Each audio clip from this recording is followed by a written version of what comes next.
Disclaimer: this podcast may contain language or touch subjects that might not be appropriate for minors. If I weren't playing this game, I would be doing heroin right now.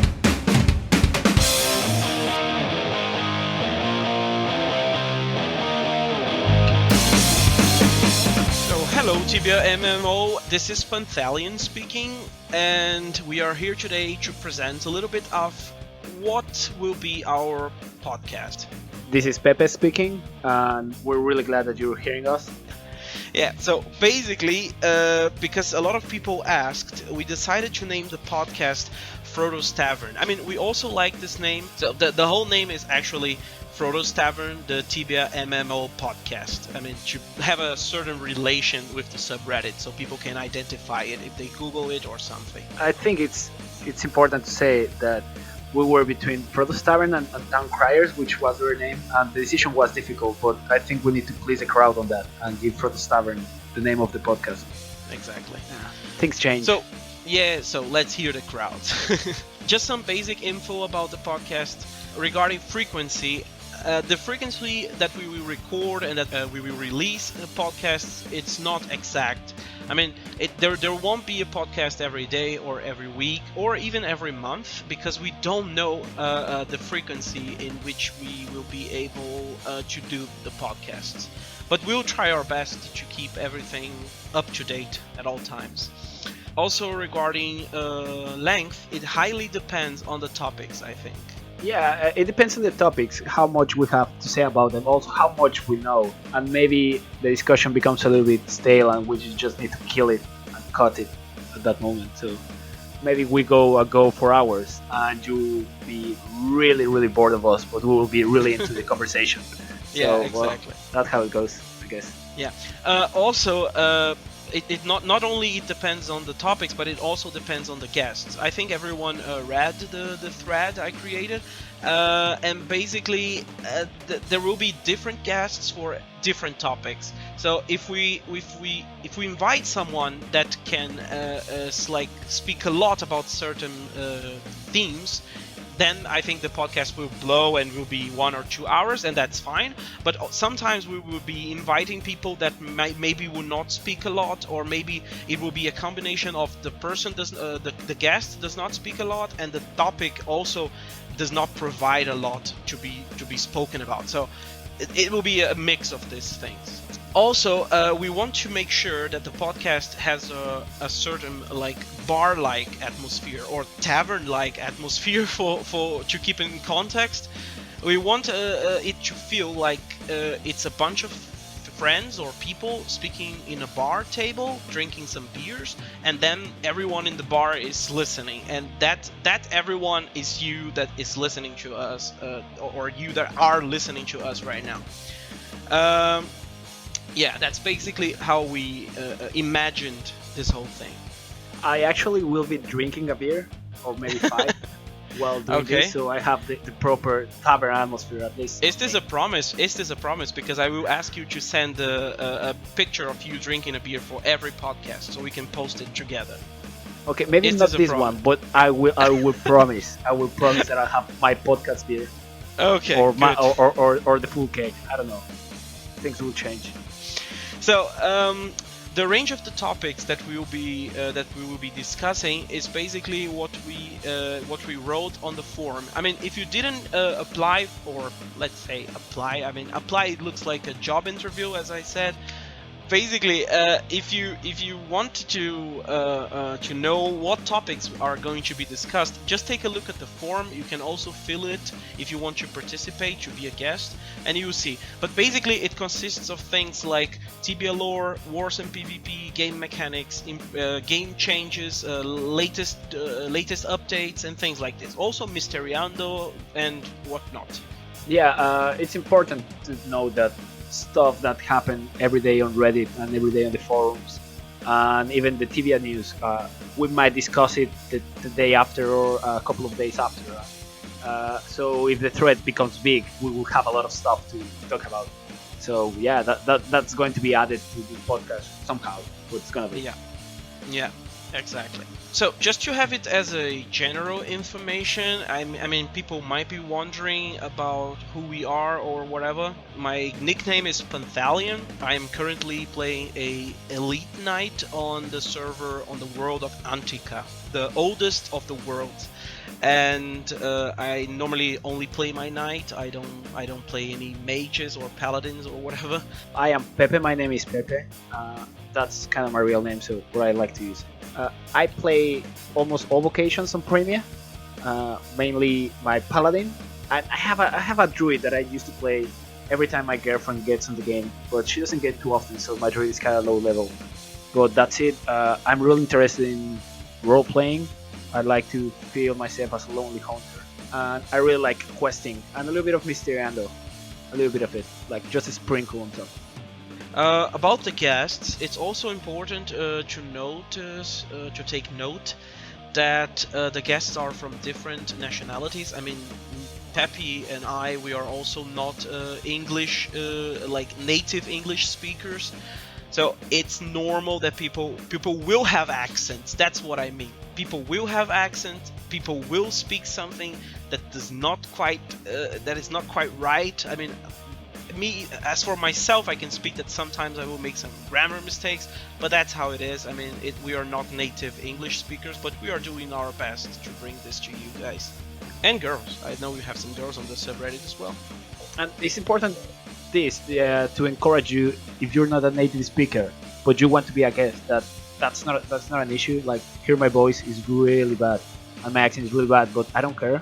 Just do it. If you want to be a guest and you have something interesting to say, just apply, send us a message.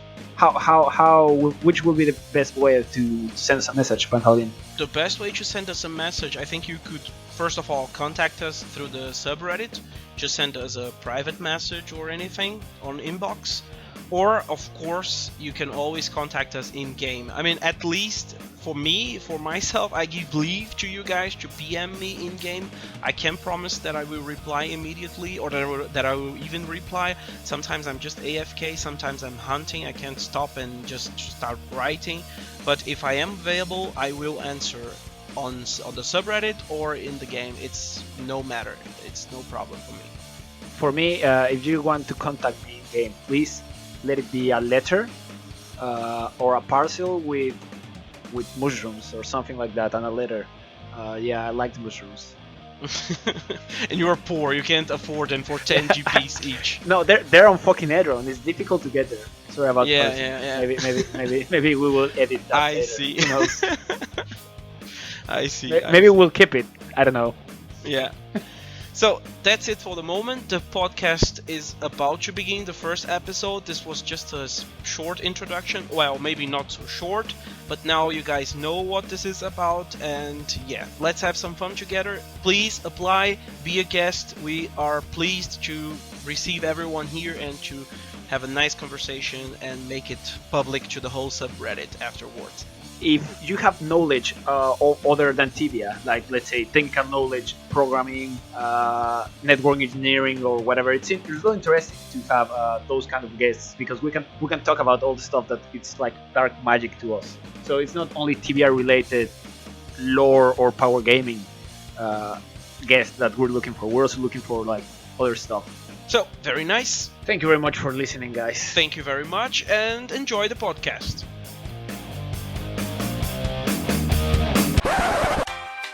We couldn't find anyone with a voice good enough to record us an intro with the name of the podcast, so we'd rather have a robot doing it. Here it goes. Frodo's Tavern, the TibiaMMO podcast.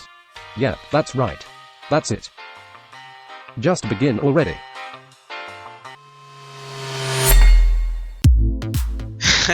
So, I hope you guys enjoyed our robot friend there. This is Frodo's Tavern, the TibiaMMO podcast. Episode 1, BattlEye. Even though the theme of this podcast, of this first episode, is BattlEye, it's obvious that we are not only going to talk about it. There are plenty of topics that can go around BattlEye that we can mention when we are speaking about BattlEye, or that will simply come up when we are speaking about anti-cheating or things like this. So you can expect a lot of wild topics appearing. And we already have our guests here, but I'm not gonna present themselves. I wouldn't make them justice. It's better if I ask them to present themselves. So please, Linkavana, you can start. So I'm Linkavana. I play mostly Paladin, mainly Inara. Played on Vita and on Duna to make some coins for fun. And yeah, I've been playing since 2003. And yeah, that's it, I guess. I'm Raingast, I'm from Vita, from Exura Vita, the best guild and official guild of Reddit on the server, and I'm a Master Sorcerer playing from 2005. That's it. I'm Kim, or as I think most people would know me, at least on Reddit, as the Swede Irishman. I've been playing Tibia for longer than I'd like to admit, and one of the key reasons why is because it's cheaper than doing hard drugs, but just as addictive. I've been maining Sorcerer for, I don't know, the last 10 years, and I play Rowana primarily. It's a great sentiment, right? You know? If I weren't playing this game, I would be doing heroin right now. Okay, so basically, what all of these guys, except me and Pepe, what all of them have in common is that they are playing on servers that have BattlEye active. We would like to ask them a few questions about how is the community growing, I mean for the new servers, or how did the community change for the servers that were old but now have BattlEye active. I played Vita in the first 2 weeks or so, and I've been playing Rowana for, well, since the merge. I played Hiberna before that, since basically I started Tibia, so I think watching a single community grow with Rowana is something that I can speak for. Vita, I don't know, it seemed like any other normal server, like any normal new server, so to speak, so you could compare it to Beneva when that started. Like, I don't think the activity was any different. Yeah, I would agree. On a new launch server with BattlEye compared to a new launch server without it. Minus the bots, to be honest. No bots is nice. Yeah, of course, but it didn't, like, the bots being available or not didn't, in my view anyway, it didn't impact the early experience. The starting population, because the servers are, like, super hype. The only thing I would say is that once people started getting out of main, I think a lot of the populations like cratered, not cratered, but it steadily fell because there wasn't any bots. You know, people are still like super hyped for the first couple of days, and then it's like, oh, this is a grind. I'm low level again. Yeah, definitely. I can't let the program do it for me. So you know, if you don't have the dedication to like, let's start a new server. Like if that's not what you're looking for, then the hype kind of fades really quickly. You have to have in mind that Vita started as the one of the first 3 servers that had BattlEye activated, and shortly after that more servers joined. Yes. So people that didn't level high enough on the new servers, on Vita, on other first servers, moved to the new Duna server, etc. So the population of Vita went quite down just because of that, to be honest. Retro PvP is more popular as well, I feel like. You know, a lot of people were playing Vita just to, you know, gap the time to. Well, actually, they're most looking forward to retro hardcore, right? But yeah, the retro servers are pretty popular as well, I would say. More than open PvP, I think. Do you guys reckon a lot of people start playing Beta, like to try to train or learn how to actually level up fast and get money in order to like play Duna and play the retro hardcore PvP servers later and have more advantage? Well, it's definitely good to practice. I used Vita to practice basically, and doing the same trick again on Duna just for coins, but I don't really care about hardcore PvP either. Just in it for the money. Hustler. Yeah. I just wanted a new start, to be honest. I was tired of optional PvP and all the bots that I noticed while playing, and I couldn't do anything. Yeah. So Vita was a fresh start without bots for me, for a lot of my friends and family. And yeah, I think I will stay there, like the community, which is growing slowly but still, just like our guild. I don't know. I think the new servers and the implementation of BattlEye on the 3 old servers, I think while it's great that it was done, I think it's unfortunate that it was done so close next to each other. Yeah, true. Because I'm looking at, I know on my server, for example, on Rwana, yes, there was for sure bots that disappeared, but there was also 10-15 guys that stopped logging into Rwana because they wanted to play on Duna. Like, I got 5 or 6 of the guys in my team, they're like top 50 on Duna right now. That's the same situation I saw on Vita. So we got 5 guys that's top 50, and they're in a guild of, I don't know, 30 people or something, 30 characters rather.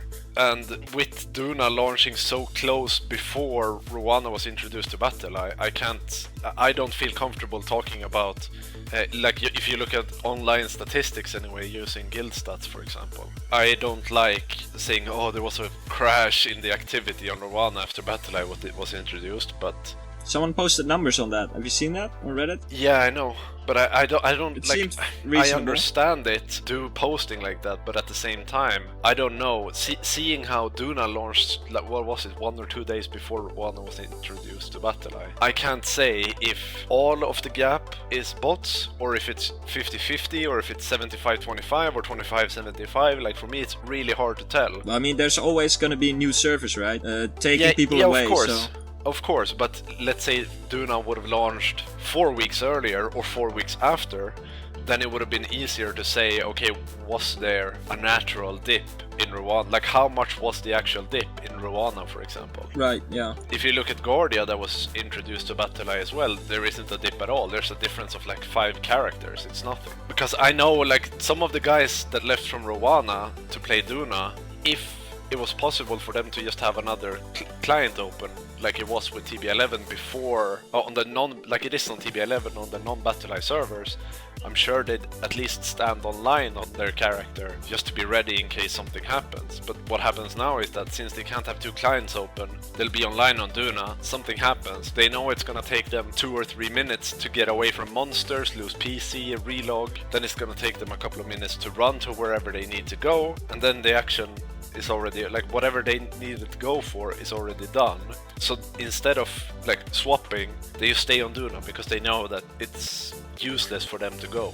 So you're telling that these people that have let's say an active player, an active character, another, well, on Rwana in this case, have a second account on Duna or on Vita, and because they cannot multi-client, they can stop playing one of the other servers? Yeah. So meaning that they might or might not continue playing premium account for one of those accounts? No, they'll keep paying the premium. It's just that the activity of they'd still stand online on Rwana just to be ready in case something happens, because all they have to do on Duna, if their help is needed on Rwana, all they have to do is get away from the monsters. They don't have to lose pieces, they don't have to log out and log in on the other account. Okay. They just have to like map click away from the monster and then start playing Rwana. I can't base that on anything. It's what I think would happen if it was possible, but I can't tell for sure without it being possible. I think it's a bit unfortunate that with non-BattlEye servers you can have several clients running, but on BattlEye servers you can't. It will be interesting to see if Tibia decides to add the multi-client, but at least give option to have multi-client on TV11 BattlEye protected servers. I hope so. I hope they do. Is that not possible at the moment? I didn't know No, about that. it's not. You won't get BattlEye verification. Yeah, neither clients are BattlEye verified, or Yeah. one of the clients won't be BattlEye verified. Might be a bug, but I don't mind if it's intended. I mean, I grew up with MC being illegal, you know, so... Yeah, I know. I know. I don't mind either. It's just that we want to talk about how BattlEye has affected a server in terms of like population and community and so on. They launched a new server, Retro PvP, on top of that, and you can't stand online on the character. So sure, they won't be out playing, but they'd still be online on the server if they had MC available. Is that really a big deal though? I mean, is that what like 30 people were doing? Probably not, right? No, it's not. No, it's not 30. That's what I'm saying. It's somewhere between 10 and 20. I don't know how many. Right. So Yes, there was bots that disappeared, and that's great. But it looks. I think the dip looks a lot more drastic than it actually is. All right. Well, did you have eyes on an approximate amount of botters that were, grinding away at your server before? No. Like, was Russiamul camped? Was Groove Bandits, was that camped? Stuff like that? In my view, in what I paid attention to, there was maybe 5 spawns that was botted. There was a spawn far east of Russiamul Depot with like Choking Fears and stuff. There was some Paladins running around there. There was some Paladins running around on the Russiamul Bridge. Gluth Bandits East was camped 24/7, but the other 2 Gluth Bandit spawns, like south with the teleport and west, neither of them were, actively botted. Yeah, they were botted, but it was, I don't know, once every couple of days or every couple of weeks. Speaking of botted spots or places, have you guys seen anything suspicious on these servers? I don't mean only high-level hunting spots like level 300, 200 botters or something, but also those. I mean, there are always these knights who are like 24/7 hunting Amazons or swamp trolls or things like that. Has any of you spotted any of these botters in these new servers? No. Some rumors, some people that were talking about it, but I don't really believe it, to be honest. Yeah, there was a lot of people posting on the forum saying there was bots on the new servers, and then like the basic reply was, okay, so prove it. Yeah. Because it's quite easy to prove. Yeah, for sure, yeah. I've seen no evidence of botters at all on Duna, on Vita. That was precisely my point, because I also saw a lot of these threads, or at least commentaries on threads about like, hey, I spotted a bot on the crocodiles in Port Hope, but no video, no screenshot, nothing. Just a guy saying whatever he wants to say on Reddit. It's not really like trustworthy. If you decide to go on the interweb and try to browse any of the major bots forums, you'll find that people are commenting like to the technical advice, how can I bot on the forums, and the answers from the mods and the answers from the community are like, no shit Sherlock, you can't, it's not possible. So at least one of the major bots, it's literally out of business on BattlEye. I think that's a good thing. Yeah, but is it only the major bot developer? I mean, there are plenty of bots for Tibia as far as I know. Other bots are out of business too, saying that they will not continue developing. Developers on general forums for programmers saying that it's like fighting windmills, fight the BattlEye. So I don't see bots coming back to BattlEye protected, at least not public bots. Yeah, yes, no public bots. There will be some custom-made, people who enjoy that sort of thing, circumventing anti-cheating software. I mean, people have done it. You can find plenty of threads of other games of people who have circumvented, BattlEye protection, but as soon as BattlEye catches on, your bot is fucked, right? So you can't really sell your bot, because when you sell your bot, you're gonna have to sort of guarantee continuity, right? And there simply is none. Once BattlEye gets wind of your, commercial bot that has X amount of customers, then they're gonna look into how you're circumventing their software. You need to notice that the customer base will be very small, maybe 10 customers per bot, if any, and it will cost a lot of money. Other games that had this problem, that have this problem, and you can see that public cheating is something from the past. Yeah, I 100% agree with that. I mean, development is very expensive when you have a company like BattlEye breathing down your neck.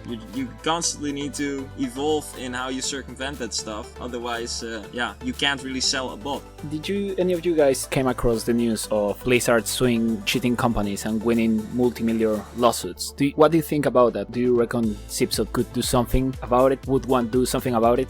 No idea. I'm not a legal expert. Sipsoft is trying to do it. I saw earlier on the year that they were hiring a lawyer. Yeah, and the description for the position was like licensing IPs and... That sounds like anti-OT kind of measures, right? Yeah, but also IP protection is what Blizzard is using to go after bot creators, so... Oh, really? I see. Yes, Blizzard is smashing bot creators like really hard. Well, yeah, they're super rich, right? One of them had to pay like 8 million Well, yeah, I heard a podcast of the author of a bot to World of Warcraft, and he basically explained that he made a lot of money, but all that money, 8 million plus more, he got sued by Blizzard, and he needed to give that all money back to Blizzard. Well, we have BattlEye now, right? So what's the point of suing them? Money. Just to repel future developers. Vengeance! Vengeance! Burn them all! Vendetta. one of it is revenge, but like what Link Nirvana was saying is the fact that they might come after OT servers. I don't know if I remember correctly, but I think the OT servers started after that big leak of Subsoft source files. So, well, that's a legal problem in it. Yeah, that was like 2004. Maybe they've dropped that. When Kim came with the IP thing, I just immediately linked it to OT stuff. I don't know why. That was years and years ago, though, right? That whole OT thing. I think they've gotten over it and they don't care anymore. Was it 2007? I think if they, like the way they've written the role now with BattlEye, I'd say for sure that the job of the lawyer is gonna be to go after OTs and to either to get them to shut down or get them to paying a license fee and run the servers in a certain way. So instead of having like OTs where you can run around and spam all kind of crazy stuff, they're just gonna say like you get to license the version, so like 7.6 for example, but it has to be 7.6, not like 7.6 on steroids. What? And then what? Then all of a sudden it's okay? This would be suicide, I would not do that to my intellectual property if I were them, I mean. Indeed. Would Subsoft provide the 7.6 software for them? I don't know, that's like, you kind of have to if you license it out, but you're forgetting, they don't have to give it away for like 500 euro. Yeah, but who's gonna... That's the thing. Yeah, I don't know. Why would they sell that out to people? I mean, there might be a market, but they would just set up their own servers then, I would imagine, if it's profitable. Then, as a company, you just put on your own stuff. Why would you license it to anyone? Because you need to maintain code for everything twice. That's why they would license it out. Yeah, but there is also a problem. There is also a problem that if you license your product to someone else to use, and this is a big problem right now with real, I mean, Subsoft is a real company, but with companies like that are producing goods like technologies, that they have this massive problem that their products end up in China, for example, and are copied, and then they come back to the European or South American or North American markets, but let's say changed by the Chinese. And then what happens? What happens is that the products are malfunctioning, and you don't want to have something that's malfunctioning with your name stamped on it. And that's what can happen if they license their game or their intellectual property to third parties. Yeah, but it's already malfunctioned and it already has their name on it. No one is calling. Like it's still Tibia. The only difference is, and it's still pirated. Like the only difference is Subsoft has made €0 on OTs. And you need to remember that OTs earn money, real money on premiums and other stuff, basically giving Subsoft €0. But if they license it out, one, it's not gonna be cheap, let's be real. And two, if they're smart, they could just say like, okay, you can license this software. If you want to sell premium, then we want, I don't know, let's say 20% for the sake of argumentation. We want 20% of the intake on premiums, and so on and so forth. Like they can make silly money licensing away 7.6, for example, or 8.4, or I don't know what's popular. I know 7.2. I think that the people hearing this podcast or listening to this podcast, they will, like, in the comment section, they will be split like the Titanic. Like, yeah, so, there will be people fine. for and against this. I'm not saying I'm for it. I'm just saying from a business perspective, it makes sense. I don't agree with the fact that Subsoft makes zero money out of OTs, and I'm gonna say why. I stopped playing Tibia for almost 6 years, and I returned to Tibia because somehow, like, I ended up downloading Tsesenia online and played it for like 3 days. I said like, shit, I miss Tibia, man, and bought a premium account the next day. So maybe OT is actually helping a function of bringing back some players, and sometimes they take away their players, but I think Subsoft at some point benefits out of the OTs. Yeah, but I would say then What is it that made you switch from Cecilia to real Tibia? Have you seen the graphics of Cecilia? They're shit, man. They're shit. So what you're saying is that Cecilia is an inferior product to real Tibia? Some people liked it more. Not me, but some Yeah, people but like it for more. you it's Yeah, an for me. inferior product. Yeah, For me it is. Yeah, so then pose the situation that you're playing real Tibia. It's just that it's not hosted by Zipsoft, it's hosted by TibiaMMO guy. But for all other intents and purposes, it's real Tibia. It's just a different version of Tibia. So let's say that you can select to play from any version in Tibia that's ever been, and you prefer to play 8.35 for whatever reason. All of a sudden you can play Tibia 8.35 and it's exactly the way 8.35 was. A little bit similar to what RuneScape did with RuneScape. They have a new version and they have like a old school version. Yeah, they got original OSRS or something like that. I think it would be interesting to see Tibia like on early servers of Tibia maintained by Zipsoft, but it's quite difficult for a small company. Yeah, I don't think they will do it. Like it doesn't make sense. They need to maintain 2 or more code sets and the spaghetti code and do development. No, it's not political. It's a money thing. Like yes, you could say that they're making a lot of money. Like last year they made 9-point-something million euro. But when you consider the fact that they made what, like 15-20% profit or something. So they made after tax they made like 1.5 million euro profit.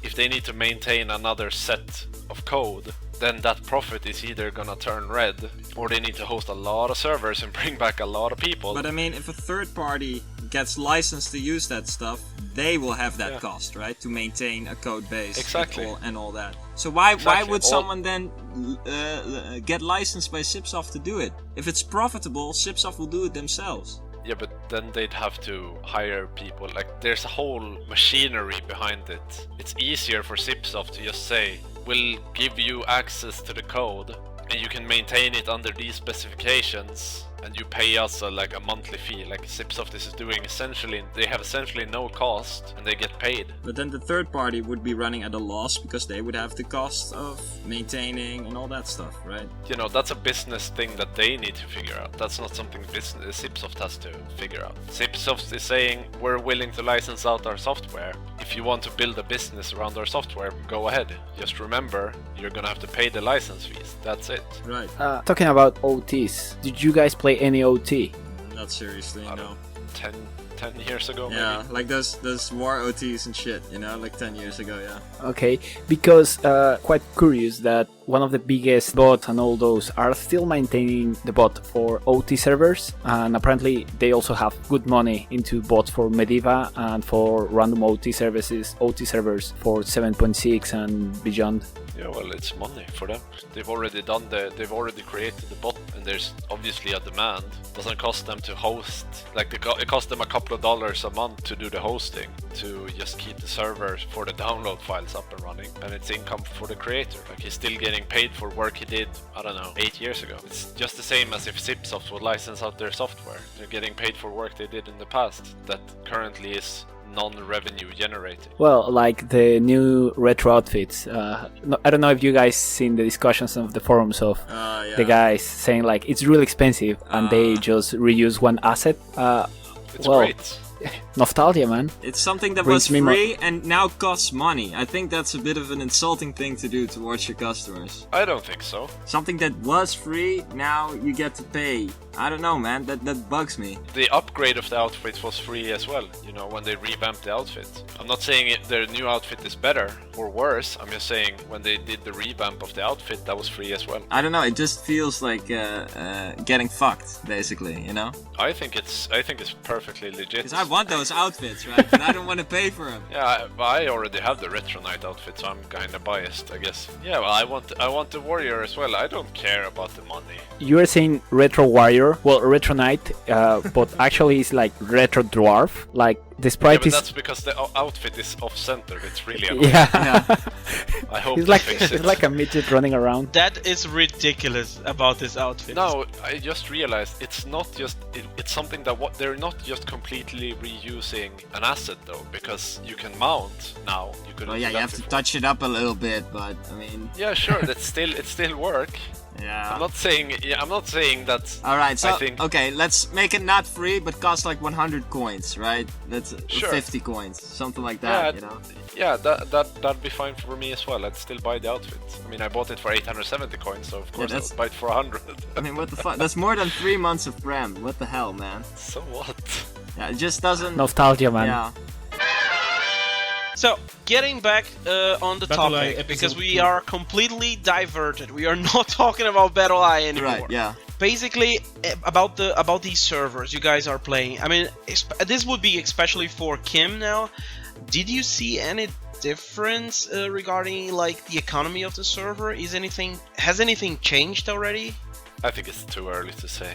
Like people were saying that the price of Tibia coins cratered the day after. The coin price went from like 12.5 to 11k each, but they're back at 12.5k now. So how do you, to anyone that said that the prices would crash, or that said the price crashed, like, oh, the BattlEye was gonna get activated, so now the coin price collapsed, da da da, look, it's already down 1.5-2k. Yeah, well, what now then? It's back up. That's just speculation. Yeah, but that's normal. Like a day after you get like the botter's panic reaction, like hoard all the money, you know, and then after a day or two it normalizes again, and people got billions and billions and billions stashed away. So Not on Rowana. really? Yeah. Ah. Until before I bought Ferumbrasat, I was like one of the 3 richest people on the server. So Really? yes. I think that basically items that will be seeing, let's say, a short-term difference on the price will be like items that have to be farmed extensively, Yeah. like Imbuement. creature product. Yeah, creature products. I mean, everything that you have to get a lot of them, like creature products, for example, for imbuements, and that you can only farm from certain creatures. Sometimes weak creatures, like Amazons or bloody crabs, for example.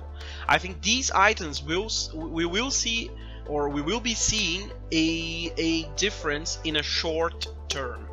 But for Tibia coins and things like I'd that, say long term, not short term. I think short term. I think it will be a couple months only, and that's short term for Tibia. It's 20 years old game. Yeah, they run out in no time. The protective charms, rope belts, the pincher shit. Rope belts is super easy to farm though. Yeah, that's true, but Yeah. I mean, Like look at what I'm doing now while we're recording this. no man. I need to. I'm out scouring the world for outfit items. I need ape first for like 3 or 4 outfits. The point, King, is that the supply is going to drop like shit. You know, for some of then these the items. price is gonna go up, not down. That's what he said. Yeah, we are not advocating that the prices will go down. Don't misunderstand us. Only Tibia coins might go down, I guess. Yeah, But- they might go down because there will be a let's say the gold supply on the servers might go low at some point. But I think this precisely this will take a long time. Maybe 1, 2, even 3 or 4 years. I don't know. I don't think the gold supply won't change at all. Like I'm doing 1 hour of hunting in a team and we're all making like 500k profit each. The gold supply isn't gonna disappear. It's the item supply, like you mentioned bloody pincers. The price of that is gonna skyrocket. If someone out there is sitting on like 300 bloody pincers, sit on them.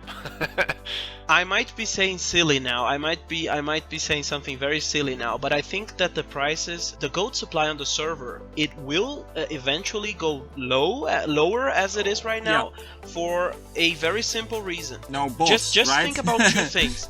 Just think about 2 things. First thing, some guys had like 20, 50 bots. I don't know how many, hundreds, thousands of bots. Just one guy, okay? Just one botter with hundreds of accounts playing simultaneously, farming level 40 stuff. I don't know. I don't care.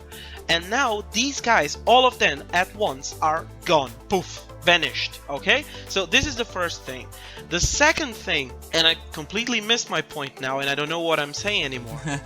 Well, I think you make a fair point because, for example, my server has a guy who rotates characters through all 3 Gluth Bandit spawns. He makes about 1.5 billion GP every 6 months off of those spawns alone.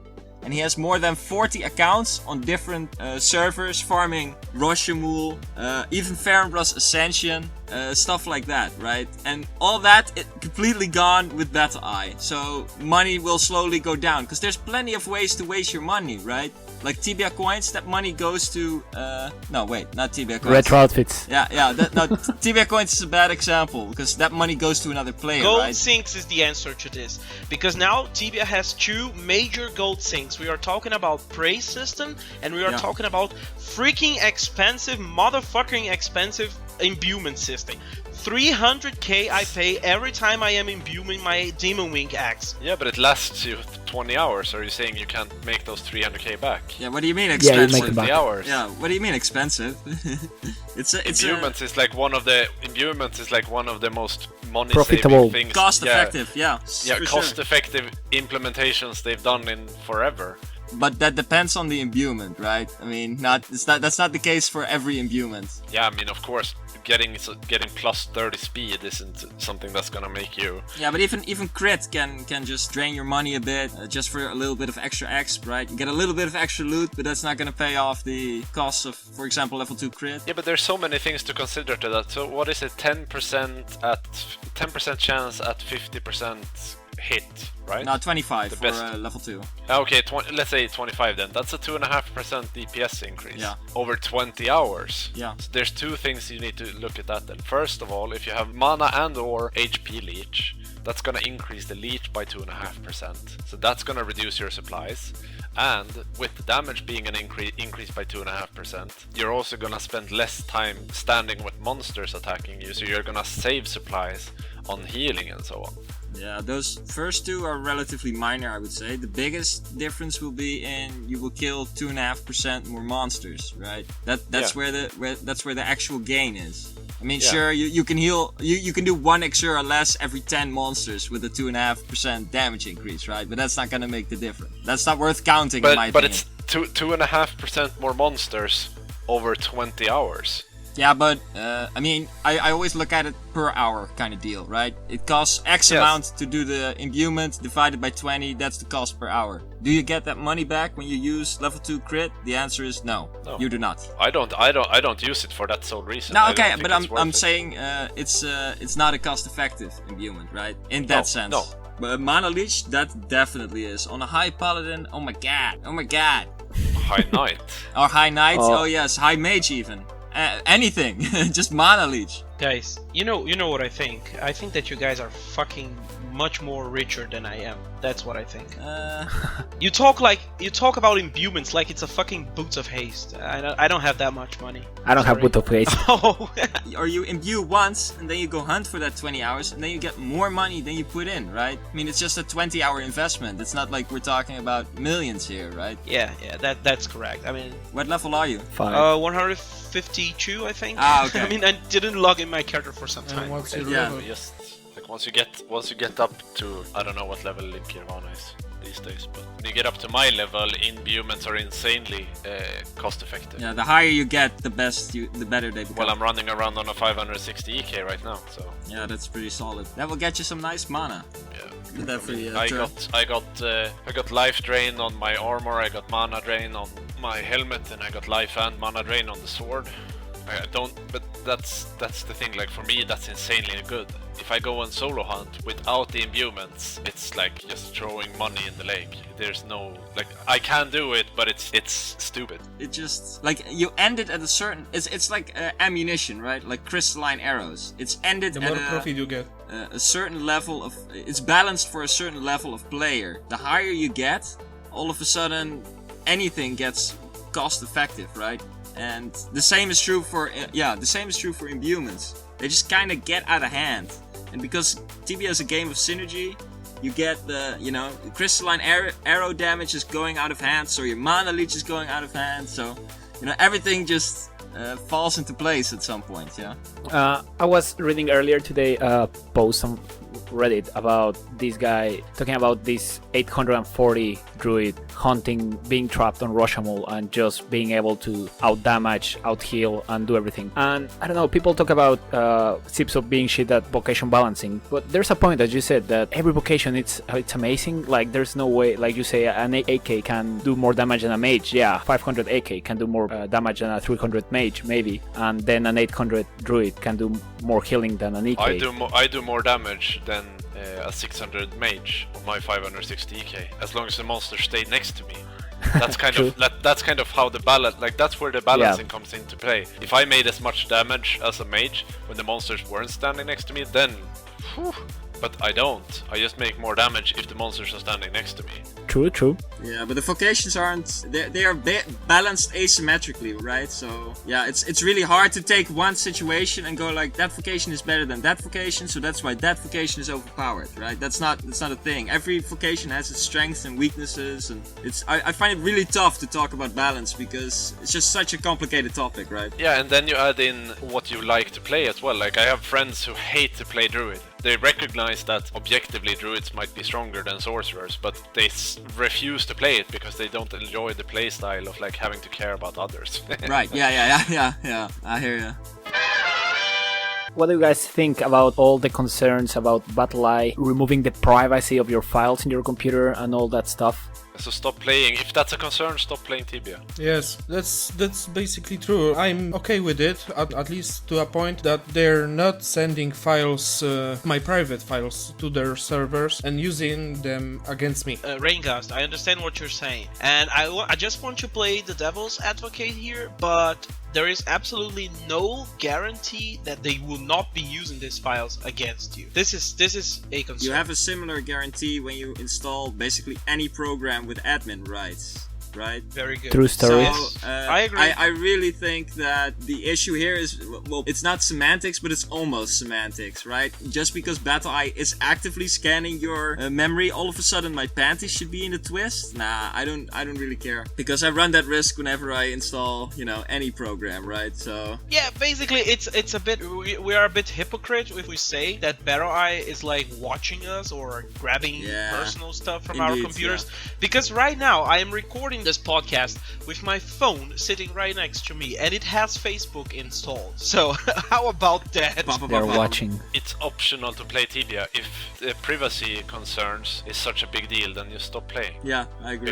Because I don't see them being like Deal we with can't it. have our cake. We can't have our cake and eat it too. I Either agree, we have the yeah. bots, or either we have accept that bots gonna be a part of the game forever, or we accept that BattlEye is gonna peek at our PC from time to time to make sure the bots isn't there. As long as it doesn't grab any dick pics and post them online, I'm fine. They're grabbing the pics, they're just not posting them.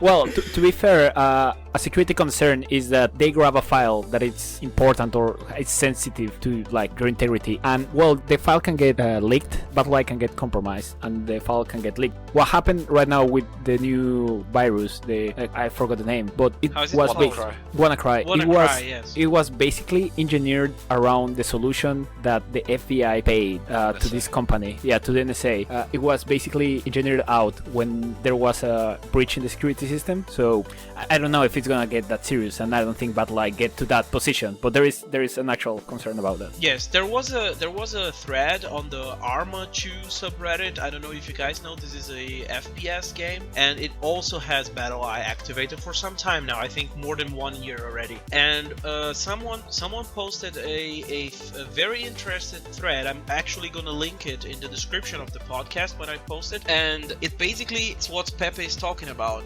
This guy's he did a complete analysis of what BattlEye is doing, and he realized all that we are saying until now, that BattlEye is indeed looking. I mean, it's going on your computer up and down, looking for everything, and that's a good thing if we are talking about anti-cheating measures. But the problem is it's also sending some stuff to the servers, and the server is sending stuff back to you. The problem that this guy, or the concern that this guy raised, is what happens when some someone with malicious intentions hacks BattlEye servers. Because this guy who does that, this hacker, he will have access to all of this stuff that BattlEye is getting or sending to the clients, you know? Well then, again, I think the point here is that any program that you run with admin rights that phones home or has some kind of connection with, a server is vulnerable to these kinds of things. And yeah, again, I don't feel like that is because BattlEye is actively doing stuff with my hard drive, memory, all that stuff. That all of a sudden everything changes. You know, it's not more dangerous. Yeah. I feel like. I understand what you're saying, but I also have to say now. I mean, I am playing the devil's advocate, as I said. Yeah, that's fine, that's fine. And the thing is, the same guy who posted this thread on Arma 2 forums, the same guy was found. I mean, there is a plot twist now. Bot developer, right? Exactly. Yeah. This was a bot developer. What this guy was doing actually was he was raising up his concerns, not because he was really concerned with the well-being of the people or that BattlEye could be used to hack people or to invade computers or whatever. He was concerned with his bot not working anymore. So what was he doing? He was doing social engineering. That's what he was doing. But does his motivation somehow devalue his arguments? I don't feel like that's true, right? Just because he has bad motives doesn't mean the points he brings up are not valid, right? Yes, exactly. You're completely right. Their points are valid, but to think that this guy is a bot developer for these games, it raises some suspicions, you know? Because there is also a post by the Gabe Newell Bellevue. I think this is the Valve CEO. Yeah. Gabe. I've read it, yeah. Exactly. About VAC, right? Gabe. Yeah. Yes, exactly. Gabe. Exactly. Oh my god. Exactly. I will also link this post on the description. It's also here for you guys to read. Basically, the CEO from Valve, he says that Valve was under the same type of attack. He said that Valve was getting the VAC. I don't know if I'm pronouncing it right. Or VAC. Just Yeah. FAC protection or just FAC. Yeah, I'll just call it VAC. For everyone who's familiar with Steam, this is their anti-cheating protection or whatever. So basically, he had to make a thread or he had to make a post on Reddit explaining to people that VAC was actually safe and that everything people were hearing or reading on Reddit about VAC being a spy software on your computer were actually attacks by these hackers and bot developers because they wanted to bring down the credibility of the protection of the software. Yeah, and I think that makes perfect sense. Does that sound valid? Yeah, of course course. it does. Yeah. I mean, the points raised by that Arma guy, they were not invalid, but yeah, they're just not that big a deal. Exactly. He's raising it with malicious intent, though. Yeah, and overblowing it, the whole thing, right? Like, they're doing, he even accused BattlEye of doing illegal stuff, I think, and then BattlEye had to respond to that with some official statement, I think. It's out there as well somewhere, I think, on the Arma boards. I think there is another issue regarding BattlEye, and it's a really important issue and should concern us all, is that sometimes it closes and you get kicked out of Tibia and you die. Yeah, it happened in Vita right after it was launched. If you kept your client open during server save and you tried to log in after server save, like 2 minutes after, you would get kicked. BattlEye couldn't verify. I died like that once. It was not fun. It was not fun. I think this can be explained if you go now to battleye.com/about. I will also link this website on the description. It's basically the official BattlEye website. It says on the topic, how does it all work? I think this is the 1, 2, 3, 4th topic. It says the BattlEye server is keeping full control over the game server. This is also very important. Enforcing quick and constant responses from all BattlEye clients and instantly kicking violating players. This means that the server is almost not anymore run by Cipsoft, it's run by BattlEye. BattlEye is under control. So it sounds like. as a programmer, I don't think that's a good idea to do it like that. I think the better thing to do is to traffic the packets from your PC to the service, and then from BattlEye service to Cipsoft servers. Wouldn't that increase a little bit of like the ping of the packages? I know the server should be closed, but right now with the DDoS protection, we get an increased ping sometimes, and it's quite annoying. Now imagine having a third server passing through all the packages. The checking is probably done at the back end, right? There's no Yeah. BattlEye server traffic has to go through. It all just goes directly to the Tibia servers, and then BattlEye does some, I don't know, back office checks, you know, of the whole. This is actually the same on the same page that I just said, the battleye.com/about. It says here that the communication happens via highly encrypted packets through the game's own network connection, not requiring any additional port firewall forwarding.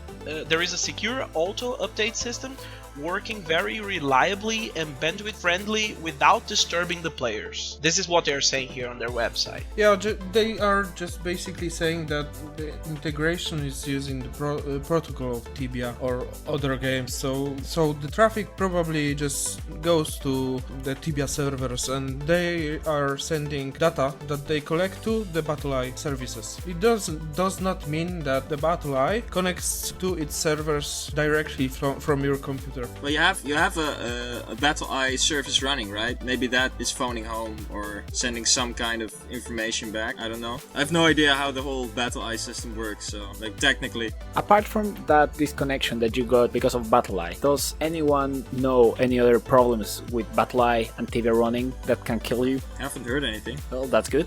No, sorry. Well, accidentally trying to start another client. Well, yeah, but then you get the BattlEye can't verify. Yeah, but issue, if you're right? So- online, you get kicked from the game as well. Oh, really? Ah, right. Yeah. Yeah, the client disconnects.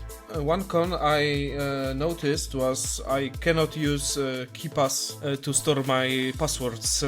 Basically, I need to type the passwords to the client. Why? all. The program Yeah. triggers BattlEye? I should explain what KeePass is. KeePass is a program that keeps your passwords Yeah. in a safe, and by pressing a hotkey, it auto types the passwords into the I see. fields. So BattlEye basically blocks the key types macros. from KeePass. Yeah. Yeah, that makes sense, I guess. But I mean, most password saves have like you just click on a button and it'll be in your under your Control C. What do you call that? Clipboard. Clipboard, yep. Could it be that BattlEye understands that some other application is trying to input send exactly. inputs into the game? Yeah, that's exactly my point. It's just blocking every keystroke that's virtual. It's not real. Could it be that this also, the BattlEye in this case, considering what's happening with your KeyPass software, that it also does this to, for example, my keyboard is a gaming keyboard and my mouse is a gaming mouse. Could it, I mean, they have softwares, they have macro functions. Not saying that I'm using them, by the way. Sorry, Cipsoft, but would it block them? It doesn't. It doesn't. I thought about this topic some time ago, and to be honest, I don't know if Cipsoft just whitelisted it, but it doesn't block my mouse. It doesn't block my gaming keyboard, so macros from there works. Though they are illegal according to Tibia rules. Yeah. Yeah, true. Yeah, still something to be careful with, though. I think. Not sure how. Well, I'm not saying I'm doing a macro. I'm not saying I'm doing sure? a macro. I'm just saying that I have, I have F1 on. Oh yeah, I do the mouse same. I button. have my gaming mouse, and it's sweet. I cannot play without the gaming mouse now. I'd rather not play. Oh, yeah, for sure. Yeah, I would also kill myself if I had to play without a gaming mouse. Yeah. I just uninstalled the game, sorry, but It's like crack. Once you start with a gaming mouse, there's no Yeah. going back. yeah, Like- I started like 12 years ago. 12 years ago, were there like gaming mouse back then that had No, but buttons on the thumb? it wasn't really a gaming mouse, it was just a normal mouse with the two side buttons, and I rebound those two side buttons to healing and GFB. Exactly what I did the first time. Nice, lovely. I'm not alone. Yeah, speaking of gaming mouses, I see a lot of people on the subreddit, they tell that they have this Razer Naga. I was just looking at the design. I would get completely lost at so many buttons on my thumb. It's really practice, man. Really? I have like a cheap Razer Naga knockoff, and I have 12 buttons at my thumb, and I got all my hotkeys on there. It's so nice, so nice. Link, you should be a druid. No. Seriously, with so much hot. Please, no druids. I have 24 hotkeys bound to my mouse, 24 hotkeys on my thumb. Oh, I love it. I have maybe 12 max on my keyboard and mouse, and I cannot On keep my track druid of and them. on my sorcerer, I use all the 24 hotkeys. It's amazing. You just gotta force yourself to use them, die a couple times, you know, and then eventually things will get a lot better. That's basically it. Okay, so back to the topic. So recently, Sipsoft made a comment on their website just about the time when they released the BattlEye servers. BattlEye on the old servers. They also said that the reason for them not to enabling BattlEye on every server was because they wanted to see how would these servers react, and if or how would the implementation of BattlEye impact on the company's revenue. People went ape shit with this statement. Yeah, but people think that bots not playing anymore will lose heaps of money from packs, from coins, etc. But we need to keep in mind that they need to pay to the company BattlEye for each client that runs the service. And having a player base, that's not so big at this time, but still they need to pay a lot of money to them, and I think that's the point here. I don't know their business agreement, if they, for every client that runs the BattlEye service, they pay, or is it like a global thing? No, but the thing is, I think one of the big things isn't that bots will stop paying for premium. I think it might just be people that doesn't. I also like, don't. if for whatever reason they can't connect, like you said with KeyPass, what about other potential softwares? What about the people that, I don't know, I've been thinking about this for a while, and I just think it makes sense. Like if they feel that they're not getting value out of having it connected, be it that people are getting ping and stop playing because they get a higher ping or something. It's not just bots. Yes, bots stopping to pay for premium or buying Tibia coins and getting premium that way is one thing, but if there's a big group of players that can't play because of BattlEye, then obviously that's going to impact the revenue. So the phrasing, I think, wasn't ideal. They could That's unfortunate. Yeah, well, they could have put it in another way, but that's what it comes down to. Every decision Sipsoft makes will be based on money. Can I say something in Sipsoft's defense? Of course. No. They are German. No. They are German. They will never give indirect feedback on anything. That's about it. Yeah, I know, but that's why I'm saying the phrasing is unfortunate, but the message is the same. Yeah. Like me saying that we're gonna be monitoring the servers to make sure the players' experience isn't degraded or whatever. That's the same as saying we're gonna make sure that you guys keep playing so we keep making money. I think it's just from a perspective of, should we merge servers in the future? No, I hope not. Oh, I think so. Definitely. I mean, I hope. I think there are lots of merges coming in ahead of us. Rwanda was 3 servers with 150 players per server. They merged it. Now it's 1 server with 150 players. Where did the remaining 300 players go? To Tuna.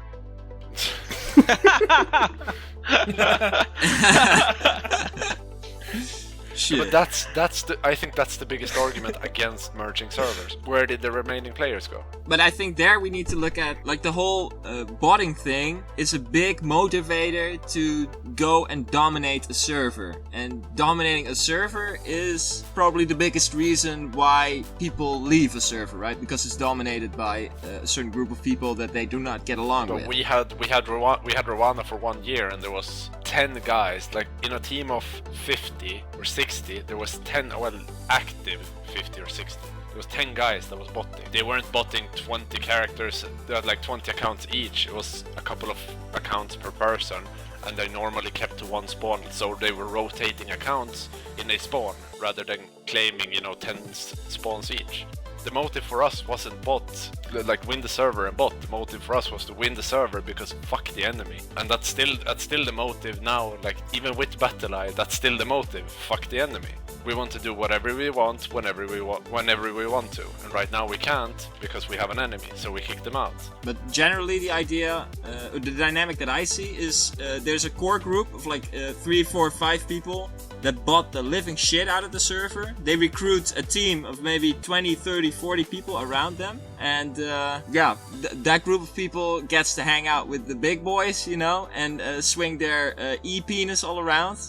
You know, that's their gain from joining the Dominando Guild, you know, where the core people can have security, you know, to keep their botting shtick in play, right? That's the dynamic that I see. For example, in Yanera, there's a couple guys botting the living shit out of the server, and there's a whole group of guys around that doing the whole Dominando thing for fun, you know. On a lot of servers that's the case, but I'm with 95% certainty I would say that that's not gonna change. Like the trying to get a server within your command isn't gonna change. The only thing that's gonna change is the motive. It's gonna go from, you know, we want a bot to just like fuck everyone. Yeah, but there's a difference between doing it for the lulz and protecting what is essentially your livelihood, yes, right? Because, for example, on Yanera, there's a couple of guys who will very aggressively defend certain spawns because, well, they make money from that spawn, actual real-life money, right? And that motivation will be completely gone, and I think that will make a big difference, right? Yeah, but I still don't think that they should merge servers. Yeah, you might be right. I wasn't around when the first merges occurred, so... I haven't seen really anything positive come out of the merging. The only thing I've seen is that there's less servers. And seeing how they're hosting, it's a virtualized environment. It's not, you know, they're not hosting 67 servers. It's a couple of servers and a handful of servers, then virtualization. It's not like their cost is gonna dramatically go down. Like the two biggest costs that Zipsoft have today is taxes and employees. They're not gonna pay less tax if they remove a server. They're not gonna have less employees. Well, I mean, of course, they don't host them themselves, but it will kill. I mean, a significant portion of their costs. They're not paying a lot. Like 10% of the revenue is going towards hosting. The rest is like people and tax. People, tax, and hosting the people. Like, just go and look at their company reports. It's publicly available information. I've read it because I think it's interesting, which I guess... So what was the initial point then of merging servers? I don't know. I think at some point Tibia had a lot of servers that were really empty, and they decided to just merge some. And for money, right? Not to make the player experience better, but to actually... Yeah, it wasn't cost effective. Make sure you are more cost effective as a company. Yeah, right? But they're not so more cost. Like I guess I could go back and look and see how their cost has developed over the couple of years since they merged, but I don't think their cost is dramatically down over the merges they did, and they've done quite a few merges, you know.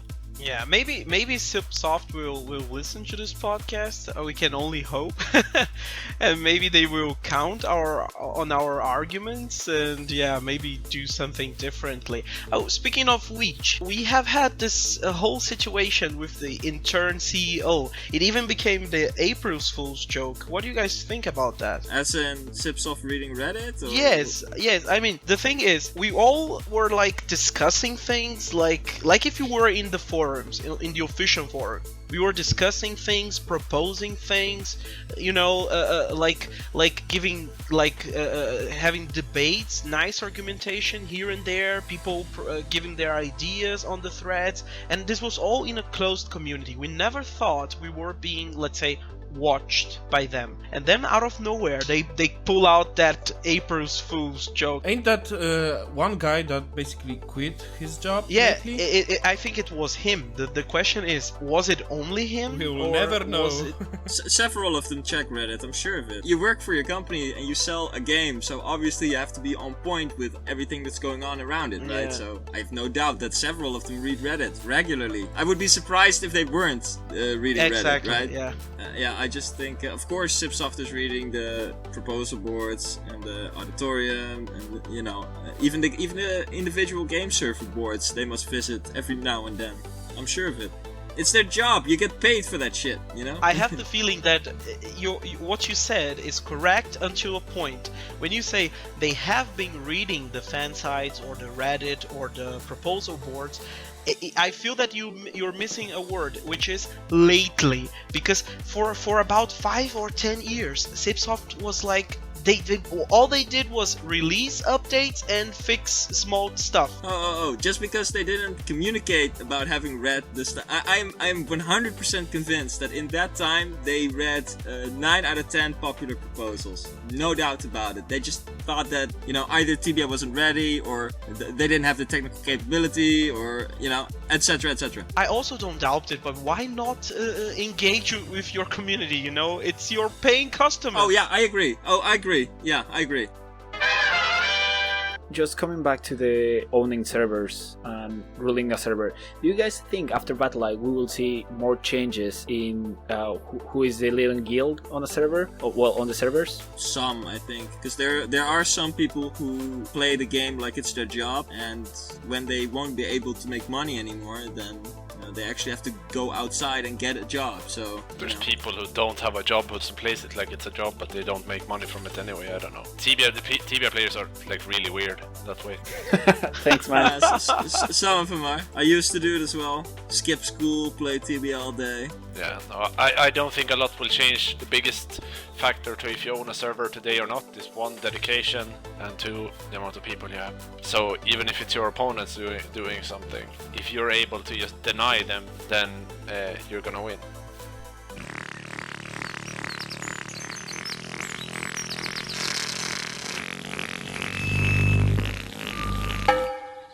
Time for Tubby bye-bye. Time for Tubby bye-bye. So, guys, thank you very much for joining us. It was a pleasure. I know that there are unfinished business, like unfinished conversations that we would like to keep going, but because we don't want to make a 3 hours podcast, I mean, we could, but we don't want to. Then we are, we are cutting it right here. Once again, I would like to thank Linkervana, Raingast, and Kim, or the Swede Irishman, if you prefer, for participating, for joining us and discussing BattlEye, power abusing, servers, economy, everything that comes with it. You know, all this stuff. I would really like. I really appreciate your participation. And of course, for the people listening to us right now, you can go down on the comment section on Reddit or wherever this is posted. I mean, the main thing will be if you comment on Reddit, because this will be posted on the subreddit. So you go down in the comment section, you give your thoughts, you tell us what you think, what you agree, what you disagree. Be nice, otherwise the Sweet Irishman will have to ban you. Okay? Ban hammer is real. If you guys liked it or not, please leave your comments below, and also please give us feedback. What do you think that we can improve? What do you think that it was really well done, or that could be made better on the podcast, so that we can improve? This is the first episode, as you know, and the trend is that it goes better with the time. So please give us your feedback. Tell us what you think. Well, guys, thanks for listening. I'm curious what you guys have to say in the comments. And hope to see you guys next time. Peace. Thank you very much, and see you on the episode 2.